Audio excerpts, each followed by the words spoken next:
I'm Yusuf Khan. I'm a partner at Ridge Ventures. I'm a self-appointed intern at Paklaunch, and I moved to the San Francisco Bay Area in 2014. In 1999, I was working that was my first job at a tech startup. It was a company called QXL.com. That was the online auction house. It was the eBay for Europe. And I remember picking up a magazine called Red Herring. And for those of you who were around at that time, that was effectively the kind of the real directory and publication for the tech ecosystem. One of those articles was about a amazing firm called Draper Associates, DFJ at the time. And I remember reading about Tim Draper, and I was like, man, this guy's a really fascinating guy. I hope one day I get to meet him. And so 20 plus years later, here I am having a fireside chat. So with that, really appreciate everyone to making the time and effort. And thank you, Tim, for coming. So Tim, would you like to go into some slides? Fantastic. Terrific. Thanks, Yusuf. And I have never been to Pakistan, but my connection to Pakistan is very strong. I have a venture partner who's Pakistani and one of the funniest men I've ever met. Okay. And humor runs in our DNA. Yeah. It was and he is now a lord in England. Okay, that does not run in our DNA.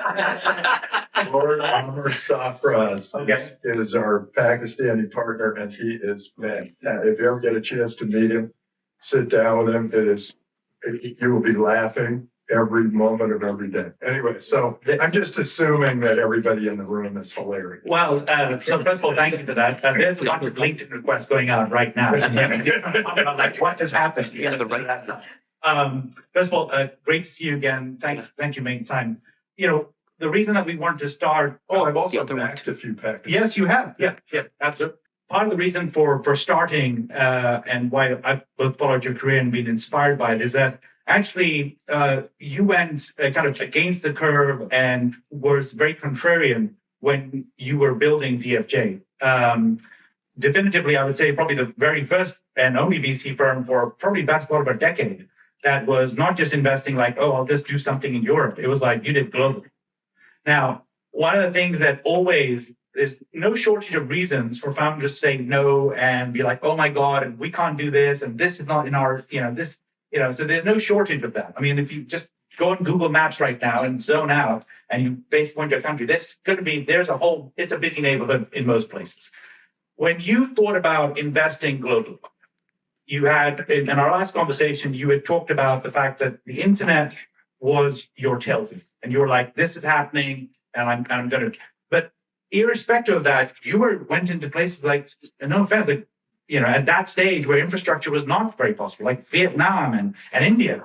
I mean, at that time, even China was not an obvious one, whereas you backed Baidu and a whole bunch of other companies. Can you give some insights about how and what message founders should take away, irrespective of what's in their environment for them to succeed? Well, I'm old, so I grew up in the Silicon Valley, and it was no great shakes when I was here. It was, most of this was apricot groves and prune groves, and I don't know if we had a Highway 101. We may have, but El Camino over here was all dirt road. Oh, wow. Up and down. Palo Alto was the big city. They had drag racings down Embarcadero Road. It was no great shakes. And I got to see, my grandfather was the first Silicon Valley venture capitalist. My dad was a real pioneer in venture capital. I got to see what that magic created. I got to see this, like, starting with apricot groves and turning something into an economic powerhouse that's sort of the envy of the world.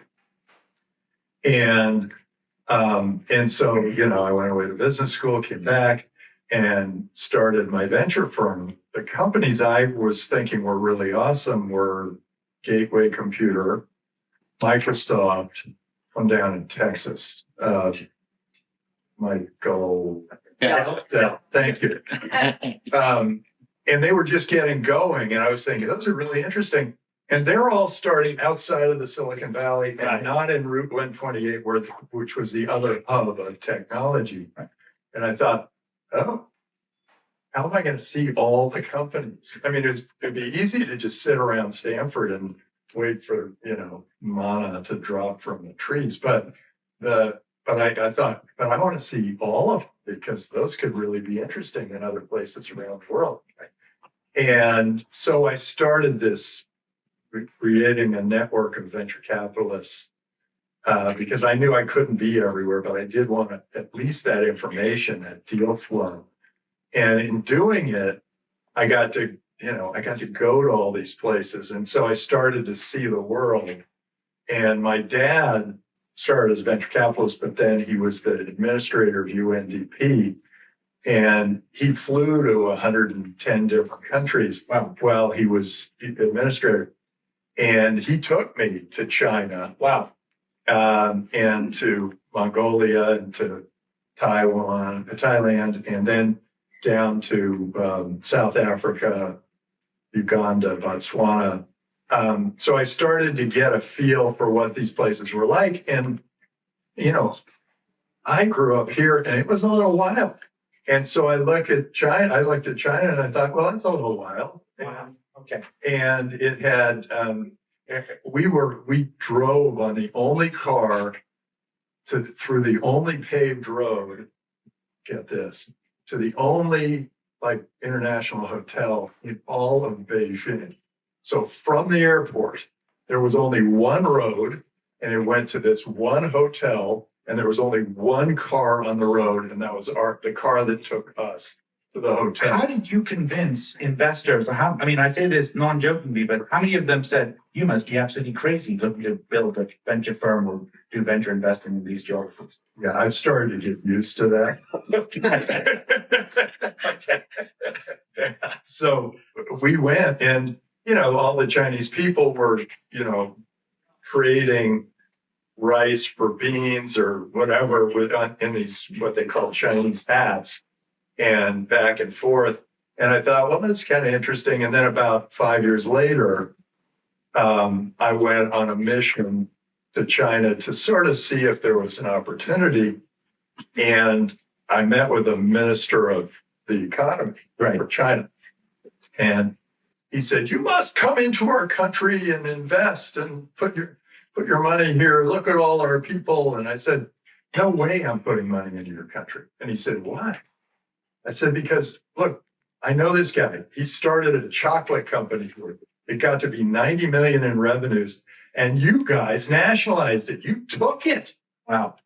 And he goes, Then he goes, well, what would you suggest? And I said, look, if anybody any American puts any money into your country and somehow, for some reason, it succeeds, make sure they can repatriate it because they'll bring it back. All their friends will know about it. And then everybody will come. Move forward another 5 years. And I was thinking, I think this, the search engine thing is huge. I've backed 6 of them.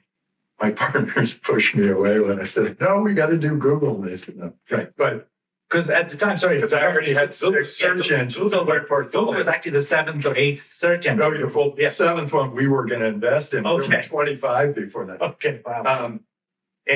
But there was no search engine in China. And so I said, we got to find the search engine for China. That's Baidu. That's 1 billion people. We got to find it. So we found Baidu, and God, Robin Lee was the toughest negotiator I have ever, one of the toughest that I've ever run into.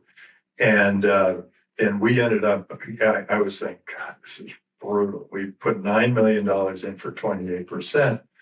And we were in this taxi while we were negotiating. He didn't budge one bit. We had this long conversation, and I said, well, look, you can't just do search. You have to do paid search. You have to figure out how to make money doing this and lay it all out. And then I pointed him to what was the originator of that, the go-to. I don't know, Maestro. What did they become? Go-to. Yes, it was good. Yeah. Anyway, they were who came up with paid search. So I said, you got to go look at this. Then he used that model and ended up making a huge success out of it. But we decided we were going to start investing in everywhere. Right. And it was a little bit, it's unfair to say I was really laying it all out there, because this was in effect a sidelight, an affiliation. Right. But it became my entire obsession in, say, 1999, 2000. I traveled all over the world setting up new venture funds and building things and spreading. I felt like I was a missionary spreading venture capital and entrepreneurship around the world. And a higher calling. It was a higher calling. That's the way I felt. And my partners back here were going, hey, what are you doing? It's a monolith coming from Stanford here. We just keep, catching that. And no, that isn't what I wanted to do. And so it worked out beautifully. When you, we've got founders here from Pakistan who are building for a sizable market, no shortage of challenges that sort of go into them. What are one of the two things that has always stood out to you from a founder DNA or personality standpoint that founders here could sort of take away, that probably the rigor of? Okay, so part of this is what I found, but part of it is like advice now. Yeah. Because what I found is that the greatest entrepreneurs that I've ever backed were always the ones that came to me and said, I'm going to delight my customer. They even all use that word. It's like, I am going to love and delight and surprise and, innovate for my customer. And it was that customer orientation, because you get this great idea, comes to you from wherever, and you say, this is what I'm going to do. And I'm going to just show the world this thing that I'm doing. But when you have to take the next leap, and you have to sort of figure out, what does the customer actually want? And how can you take the thing you've just built and apply it to what the customer wants? And that iterative process is what builds the biggest businesses in the world. So customer happiness and customer centricity is kind of key. And you get a good customer who's really happy with you, and they will spread the word. Right. And so, and that, Hotmail, we actually accelerated that in a much bigger way because we actually made it so that the customer, didn't even really sign up for promoting it, but it was always at the bottom of everybody's email. And so, creating that virality allowed Hotmail to become when you invested in companies in a number of different regions, every ecosystem, whether it's Silicon Valley, Europe, Pakistan, will have its structural challenges, whether it's a fundraising environment, building a company, or otherwise. What are some of the traits that you've seen? One is I take away customer aspect, but company building. What are some of the things that you like? Either you were on the board of a company, or you met a company that you'd invested in, and they were like, "Oh, you're not going to believe this. There was a coup or whatever it is." But like, what have you seen work well with founders that they should take away? Well, they've got to be resilient, because if there's a coup, you've got to be willing to take your hits and then build it back up.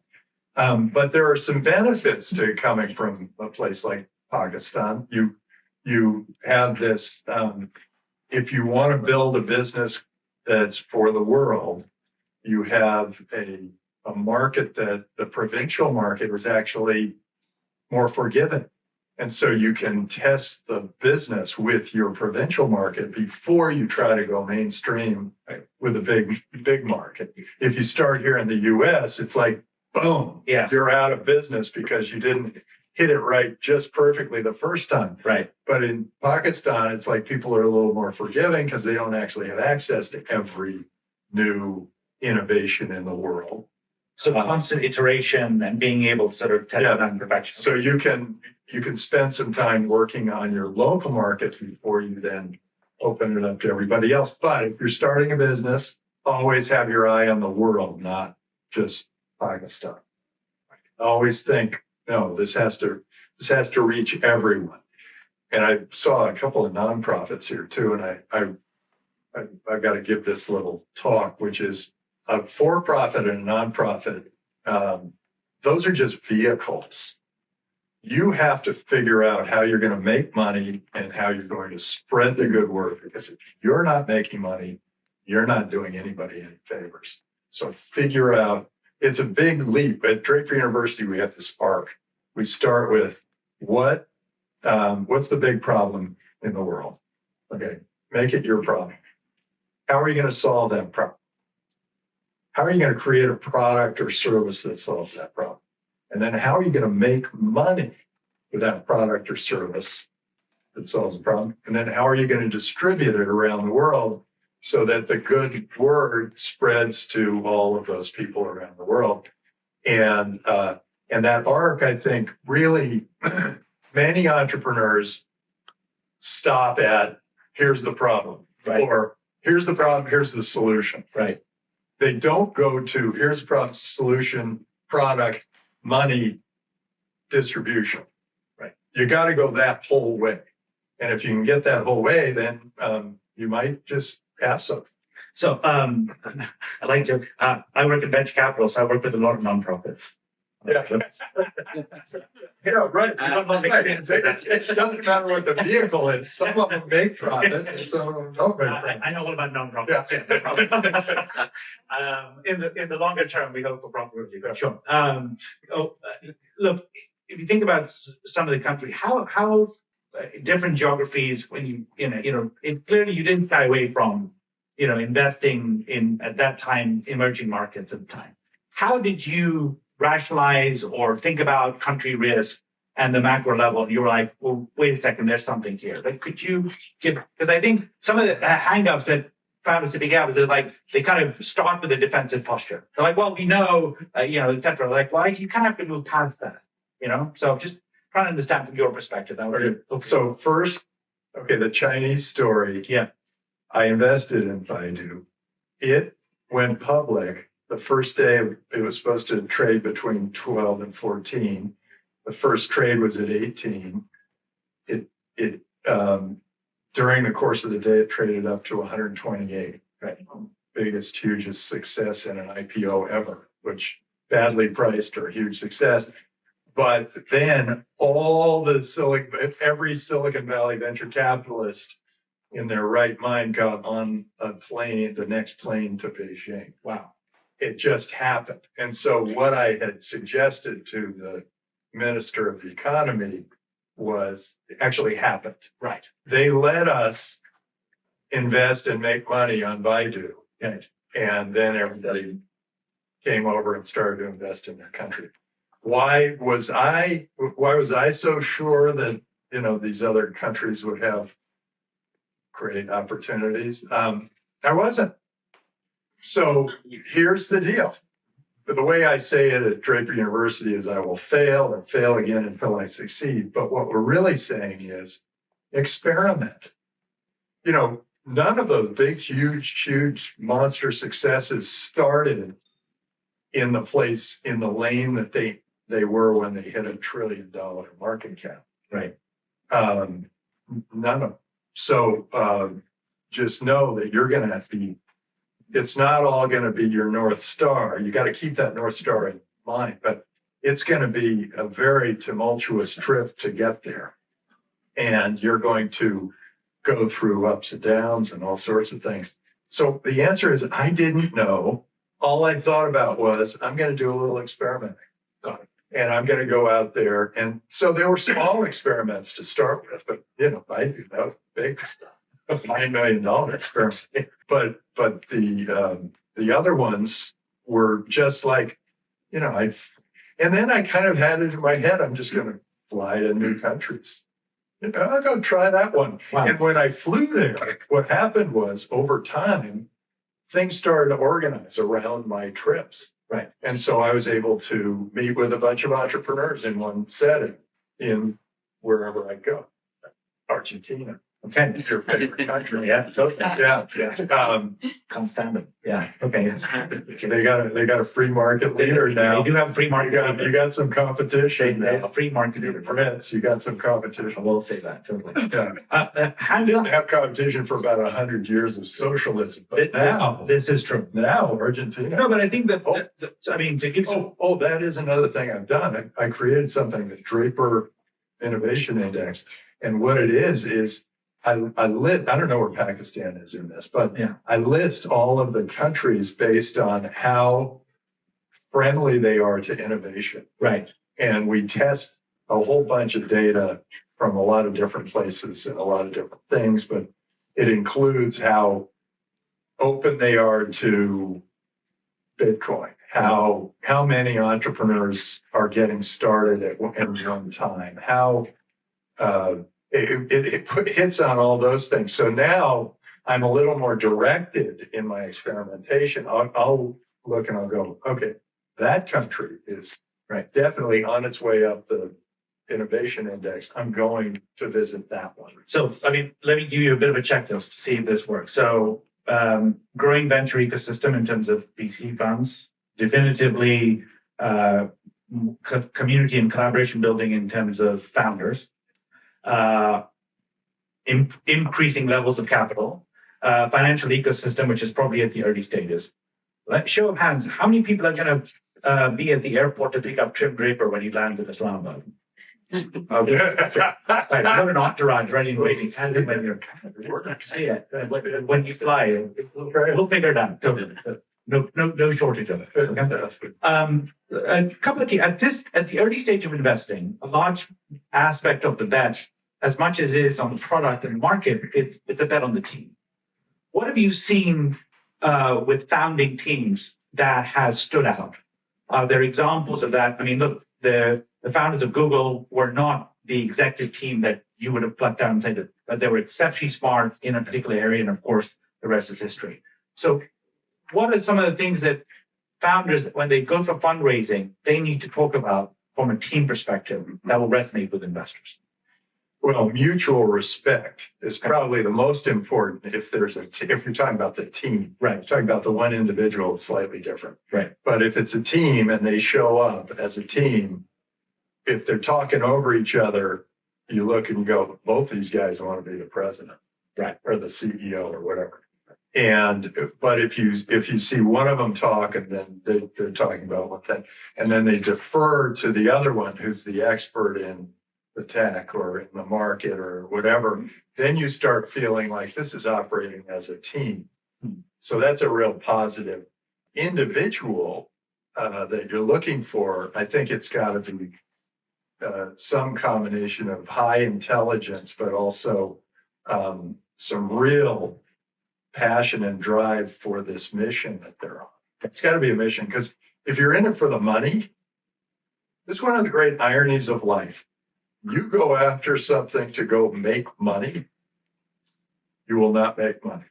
You go after something so that you can spread the good word around the world, you'll make a fortune. It's the mercenaries versus the missionaries. Yeah. The mercenaries don't make money. The missionaries make a fortune. So be a missionary. And so that, I think I look for that missionary, and then I look for this mutual respect. Those are two things sort of team related. Fantastic. Final couple of questions. One is, in terms of sectors, of course, AI at every conversation is, I think the word agentic is the most overused term in 2024 at this moment in time. And AI has kind of conquered the conversation. But look, there's a whole, fundamentally, even if it's an AI company, it's still a business that needs to have a P&L, that needs to have a product, that needs to have a market, etc.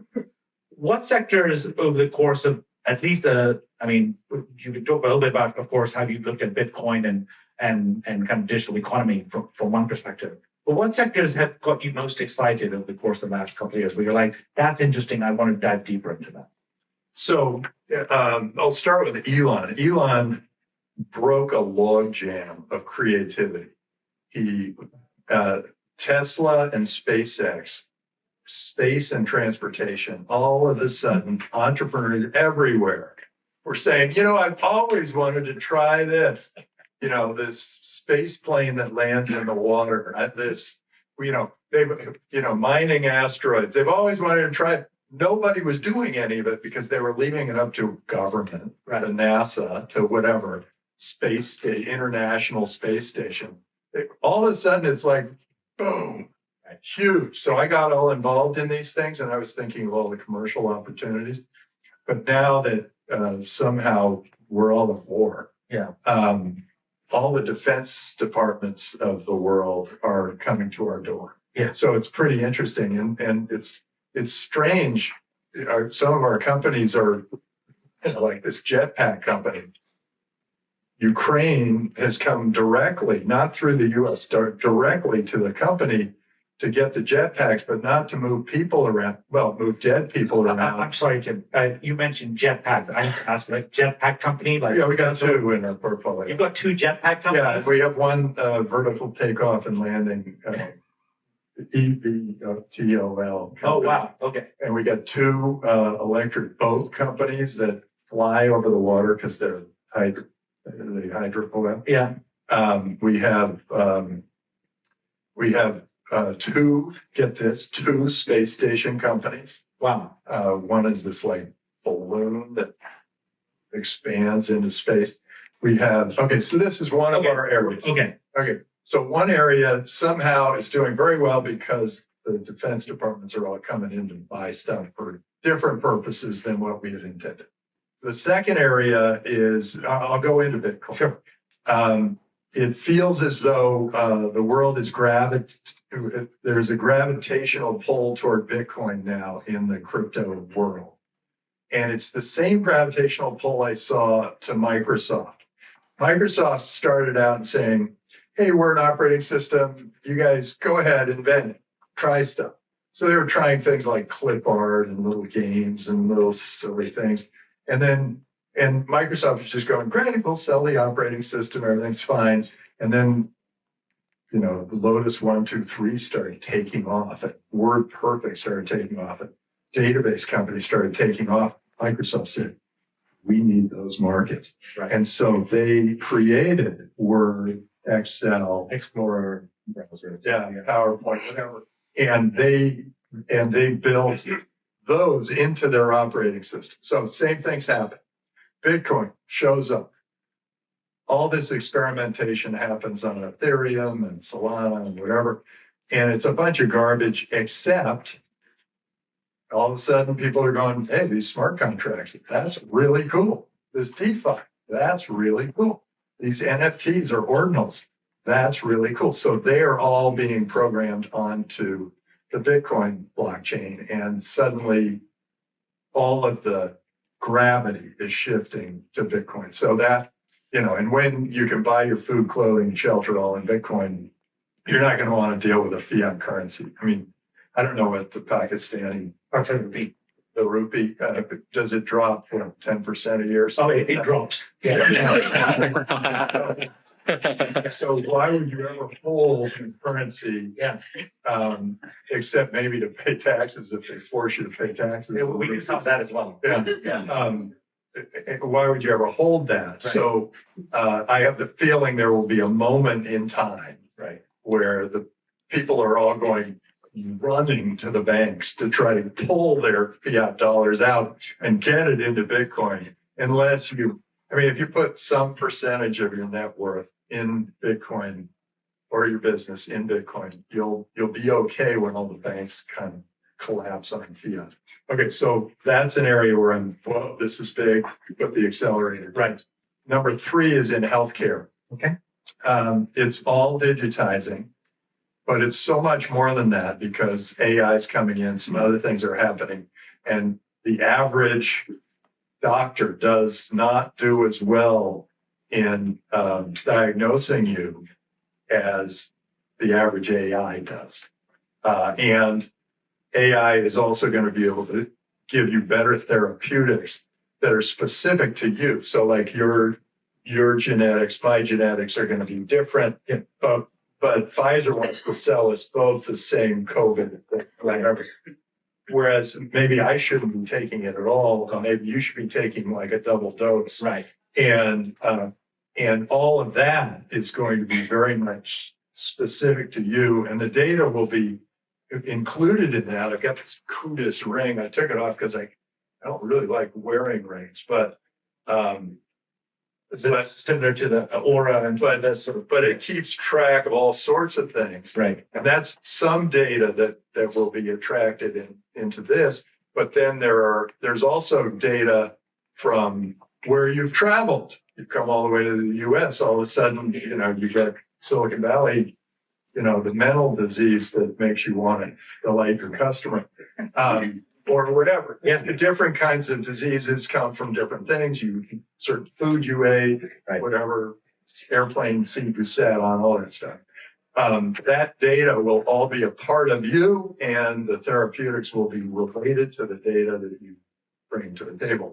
So there will be like pills that learn as they go down. But if you think about, the healthcare system itself in the U.S., requires a ton of money and is providing bad service, right? Which is what I go after, by the way, as a venture capitalist. I look for an industry that provides bad service at a high cost because it's an oligopoly and nobody can break that oligopoly. The only way to break it is to wedge in there with the new technology. Right. So that's kind of where I'm going with that. Okay. And then there's, a few other industries, but so you look at healthcare broadly, right? From sort of devices right down to whatever somebody comes in, say they can cure cancer or give me an exoskeleton or whatever, I'm into it. Okay. And then there's this other category, and it's called other. Other. Okay. And that's where we make all our money. Okay. Pakistan is part of that, right? Yeah. Okay. Let's not double check. Other. Okay. Yeah. Last question. Tell us a little bit more. Draper University. What was the vision that started with this?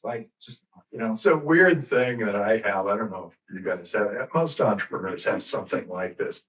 If everybody tells you something can't be done, you go, Well, I'll see about that. How would I do that? Yes, exactly. And so everybody, all these wise venture capitalists that were friends of my dad's that I grew up knowing, and they all said entrepreneurship can't be taught, can't teach entrepreneurship. They're just born. Right. They're just that odd person who breaks all the molds. Right. And I thought, how would I do that? And so once I broke free from the DFJ guys, it wasn't really breaking free. It was sort of like, well, this was the next chapter. They were ready to get rid of me. I was ready to move on. And we, and because the constraints you have in a partnership are different from when you're a monarchy. Yeah. And so I spun out, became a monarchy, and I thought, okay, now I can do those things I wanted to try. Yeah. And one was Draper University. So that's pretty, I was thinking about this. I'm 66 now, but I was 52 years old and thinking, okay, I'm spinning out. I've got to restart a venture fund. Right. I'm going to start a school. I've always wanted to do this new kind of show. So I'm just going to start all of those. Just reset. Right away. All four of them. Yeah. Okay. So I just went after it. And the school was hilarious. I bought a hotel and I brought everybody in. And it was an old hotel that had been boarded up for about 8 years. And the first night, everybody gets up, goes to sleep. They wake up the next morning. Everybody flushes the toilets and puts on the showers at the same time. And the whole hotel floods. Oh, wow. I mean, we were all knee deep. It was really not a awful. great picture. Yeah. So as I'm greeting people at the door, saying, "Welcome to Draper University.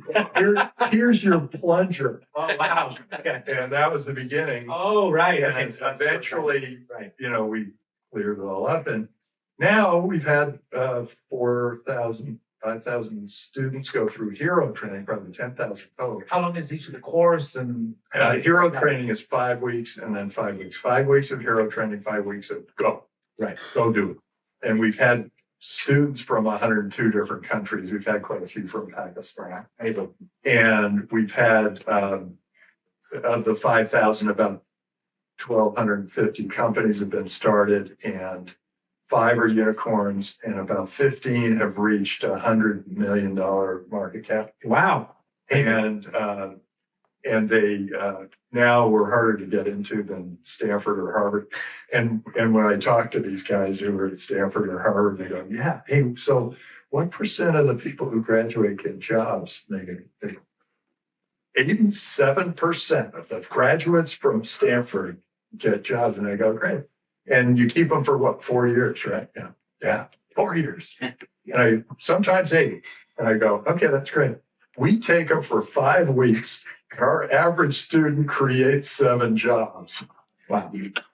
So it's a whole and so that's Draper University. And then Meet the Drapers is a show that I started where I interview entrepreneurs on stage, and my sister and my dad. My sister's a great actress, and my dad is a character. And then we bring in guest judges. Right. We had Sri Ravi Shankar. You guys have never heard of him. He was a guest judge, and we had Joe Montana, and we had a wide variety of different guest judges. A supermodel, amazing, really great. Anyway, we bring them in, and then the original idea for this thing was that the viewers would crowdsource and fund the company. Right. And we did it through crowdfunding, and everything was good. But the SEC had not anticipated anybody using the masses for a crowdfunding campaign. They were always thinking it would all be network-based, and that scared them. Right. And so we backed off. But by the time we backed off, I already had, 10 million viewers, and now it's like 200. Wow. And you're filming tomorrow. And we're filming tomorrow here. So we'll have another 100 viewers on top of the 20 million. We've got friends. Don't worry. We'll take care of it. We can spread the word. Don't worry. We'll spread the good word. Terrific. Tim, thank you for your time today. My pleasure. Really, really fantastic.